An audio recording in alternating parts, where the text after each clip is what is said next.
আচ্ছা শোনো না, সিমুই খেতে কে কে পছন্দ করো আমার মতো একটু কমেন্ট করে জানিও তো।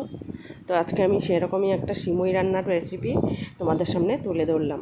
প্রথমে কড়াইয়ে ঘি দিলাম, ঘিয়ে সুন্দর করে একটু লাল লাল করে, লাল লাল না পুরো লাল লাল নয়, একটু হালকা করে আমি সিমুইটা ঘিয়ে ভেজে নেব।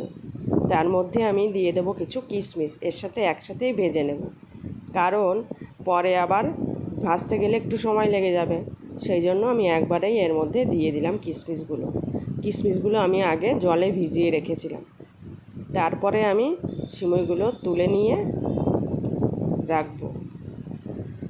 দেখো আমি সিমই রান্না করছি, আর আজকে সকালে আমাদের মেনুতে আছে সিমই, রুটি আর আলু পটল ভাজা। তো কে কে সিমই দিয়ে রুটি দিয়ে খেতে পছন্দ করো? আমার তো লুচি দিয়ে খেতে বেশি ভালো লাগে। তো যাই হোক, আজকে আর লুচি করছি না, রুটি দিয়েই চালিয়ে দেবো। কে কে খেতে পছন্দ করো সিমই দিয়ে রুটি, একটু আমাকে কমেন্ট করে জানিও তো। এরপরে আমি দুধ গরমে বসিয়ে দিয়েছিলাম, আমুল দুধ। আমুল দুধ দিয়েই করে খেতে বেশি ভালো লাগে। তো যাই হোক, তারপরে সিমইটা দেখো আমার অলমোস্ট হয়ে গেছে। সিমইয়ের মধ্যে আমি চিনিটা দিয়ে দিলাম, একটু লবণ দিয়ে দেব। লবণ দিয়ে আমার সিমইটা রেডি হয়ে গেছে, দিয়ে একটু নামিয়ে দেব। ওকে, টাটা বাই, আবার দেখা হবে নেক্সট কোনো ভিডিওতে। ভালো থেকো, সুস্থ থেকো।